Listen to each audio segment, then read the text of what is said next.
I gotta do with all this hay piled in the truck behind me? It's a cold, blustery day here on the homestead. So what better day than to try to get the bees put to bed for winter, and hopefully it'll be the last time I'll have to mess with them this year. Here's what we've done to prepare the bees for winter. I've taken the hay bales, piled them up around the hives here, mostly as a windbreak, and I have put some around the bottom too, keep the wind from blowing underneath on the hive stands and chilling them from the bottom to the top. And you may notice the hives are black now, and what I've done is I have taken some of this styrofoam insulation board. I got some 4x8 sheets at Lowe's, cut them up to fit the hives, wrapped one side in some roofing paper, make it black, give them a little more heat when the sun is out, taped it all up with some Gorilla Tape. I can see some spots where the tape's coming loose and might have to go back over that a little bit more. Got our entrance reducers in, and I don't know if you can get in here and see that it is tight to the edge of the hive. And the reason I have done that and left a gap is because we do not want condensation to form in the hive. That's the same reason why I don't have hay bales tight up against the hives. The air needs to travel through the hive and dry it out.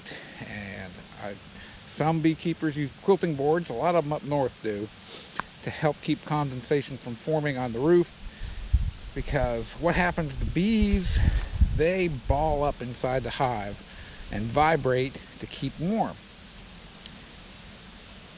And the bees actually will rotate around that ball. The ones on the outside, as they get cold, they move in, and the warm ones on the inside of the ball move out, and they do this process during the winter to keep themselves warm. And you have the nice warm hive, and moist air gets in there, it'll condensate on the roof, drip down onto the bees, make them wet, and that's a bad thing, to be wet in the winter time. And it looks like we got a yellow jacket right here trying to find his, yep, they're chasing him off. Look at that. Oh, he got in. I bet he won't be in there long. Maybe I'm wrong. They need to get him out of there. Why are you're the mean hive. Get that yellow jacket out of there. What are you doing? Yeah, go get him. And then we got the other ladies over here chilling out in the sun. I have one more thing to do to prep these guys for winter, or ladies rather. I have new roofs for these hives that have, oh, there's another yellow jacket trying to get in there. He got in that one. I'm gonna go set some yellow jacket traps is what I'm gonna do next. But I have new roofs that are better insulated and have candy board already on them. So a big hunk of dried candy, sugar. So if they run out of honey, they have something to eat over the winter. But I'm a little nervous about putting those on now because it is so windy. I really don't want to open the lids. But the fact that I see a yellow jacket, two of them, get into these hives, if they knew that candy was in there, there's another one flying around this hive trying to get in. So there's one right there. Oh, they're chasing. Get rid of these yellow jackets. You don't want these guys. There. And the fact that these yellow jackets are trying to get in there makes me a little nervous about putting that candy board in there. There's another one. Yeah. Whoops. I done made him mad. Hopefully he won't sting me. But he's gonna probably try. Here's some more. Yeah, I think the next step is we're gonna set some yellow jacket traps. All the rest of this hay that I didn't use around the beehives will end up going into all the boxes that the goddess procured. She showed you these in an earlier video. that we're going to turn into raised beds. We probably got to move them around a little bit. Hopefully you can hear me over the wind noise. You can see with the shade sails there on the chicken coop how much the wind is blowing today. But we're going to use the hay to help fill up these boxes, put some topsoil on top, and then the hay will eventually rot and degrade and turn into soil itself. So that is the plan, because filling these big boxes up with dirt is going to be expensive. So hay is cheaper. Got a yellow jacket trap I got from Tractor Supply, and they come with little pads that can go in here, and chemical stuff you put on there to attract the yellow jackets.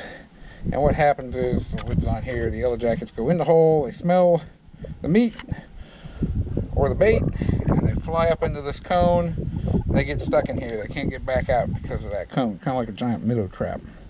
So what I'm going to do is, in this hole down here, I got some turkey here, raw turkey, that's not fit for human consumption, but perfect for a yellow jacket trap. I'm going to put that in there, and we're going to go hang this up and hopefully catch the yellow jackets, so they'll leave the bees alone.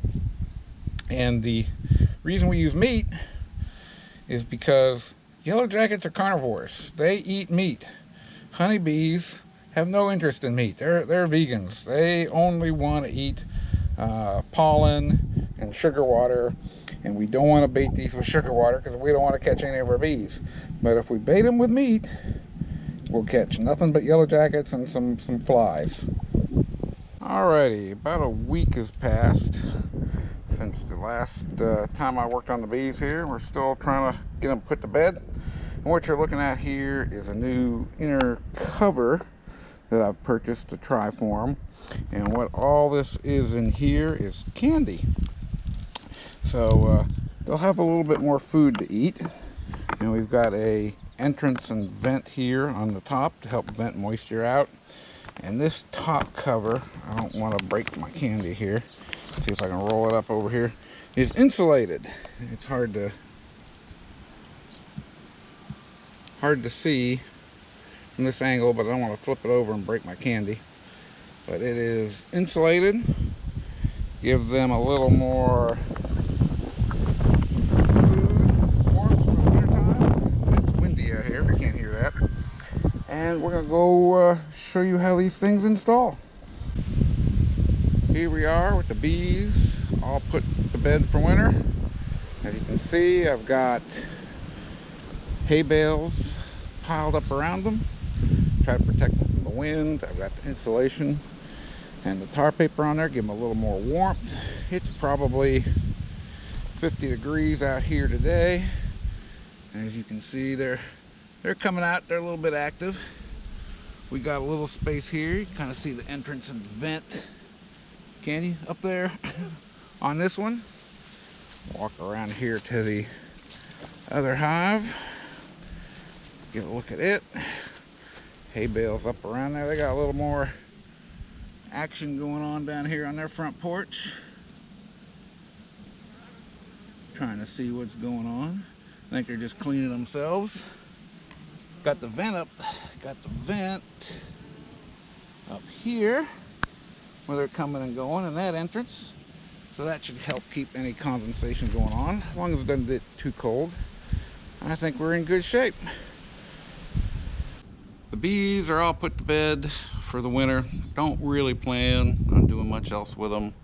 Maybe if we get some good warm days in December, January, February, March, I'll open them up, maybe put some dry sugar on top of them, make sure they have plenty to eat, so we'll be in good shape when spring comes around. Other than that, I'll just keep walking back there, monitoring them, watch for them to fly around. I'm debating whether to get a pollen feeder, put a pollen feeder out here, help supplement their feed over the winter. Because here in the foothills of North Carolina, when we do get some nice warm days, and the bees will come out and fly around, try to forage, see what they can find. And so if I have some pollen out here, help supplement their feed a little bit. Thanks again for watching. check us out on Facebook at the Goddess and the Geek Homestead, and like that page for any announcements and other pictures that we take around the homestead that we don't necessarily make videos of. And if you like the videos, hit the like button, hit subscribe, hit the bell, so that you get alerted anytime we get any new videos posted. Thanks for watching. What are you doing? Goddess is not prepared for me to take videos of her working out here.